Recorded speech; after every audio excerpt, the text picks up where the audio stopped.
Manni marii nageenya tiraafikii godina Harargee lixaa qaamolee qooda fudhattootaa waliin marii idilee kurmaana tokkoffaa bara 2015 gaggeessee jira.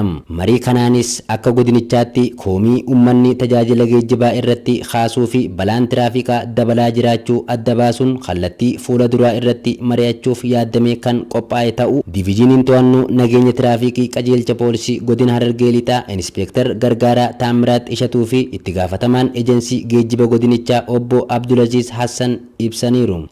Balaan tiraafikaa akka bara kanaatti dabalee jira. Balaa kana immoo hir'isuudhaaf irratti hojjechuullee akka qabnu mana marii nageenya tiraafikaa kanaan mariin taasifamee jira jechuudha. Hojii bal'aan hojjetamee jira.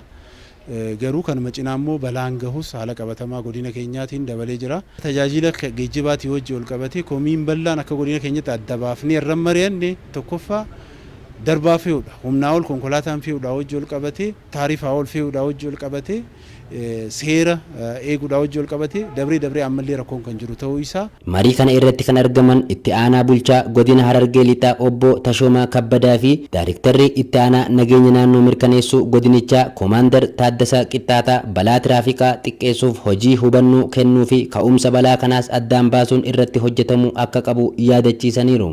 Waa'ee nageenya tiraafikaa namni akkamitti bitaasaa qabatee deemuu qaba? Namni akkamitti qaxxaamuruu qaba? Dirqama isaa namni konkolaachisaa qofa miti kan dirqama isaa bahu namni dirqama isaa bahu qaba. Kanaaf hojiin hubannoo uumuu nuti uumnee qawaa waan qabuu fi kanarratti hojjechuun tokko kana bara kana amma maraa jalqabee kanatti deemnu jechuudha. Balaan yoom gahaa jira kan jedhu kana sirriitti adda baasudha. Adda baasee himeera duraan. Guyyaa irra jireessi balaan bal'aan kan gahaa jiru guyyaadha kan halkaniyyuu miti. Kanaaf kanarratti immoo dursa kan argachuu qabu kan guyyaa kanarratti cimsinee to'annaa keenya kan cimsinoo ta'e kan halkanii immoo itti karoorfachuudha jechaadha. Garuu dursa uummanni waan nuun jedhu kana nageenya tiraafikii isaa ta'u karaa poolisii isaa ta'u karaa geejjibaa isaa ta'u uummanni waan nuun jedhu kana komii hawaasni kan qubannutti qabu taarifa isaa ta'u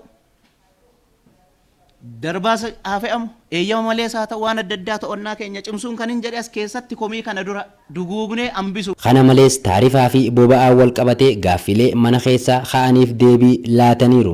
Taarifni mootummaan kallattii kennee jira.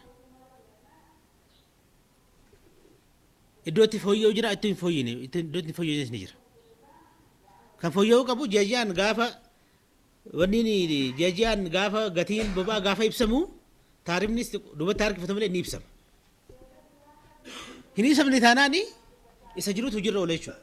Qajeelfamni haaraan amma hin baanetti inni jiru hojirra oola. Hirmaattonni waltajjii kanaa dubbifne tokko tokko dhimmoota akka hanqinaatti ka'an irratti xiyyeeffachuun kan hojjetan ta'uu dubbataniiru.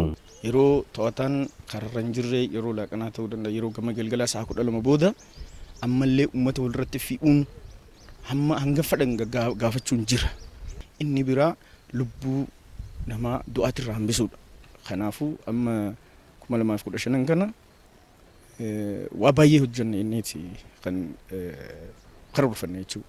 Uummata illee hirmaachisnee qaama dhimmi ilaalu barumsa walirraa hin cinne illee kan hubannoo kan illee bara 2015 kanatti lubbuun nama tokko akka hin baane seeraaf dambiin geejjibaa lafa qabatee akka lubbuun nama tokko hin baane gochuudhaaf karoora qabannee jira jechuudha. Xumura waltajjii kanaa irrattis aanota raawwii hojii gaarii qabaniif waraqaan ragaa fi badhaasni garaagaraa kennameera.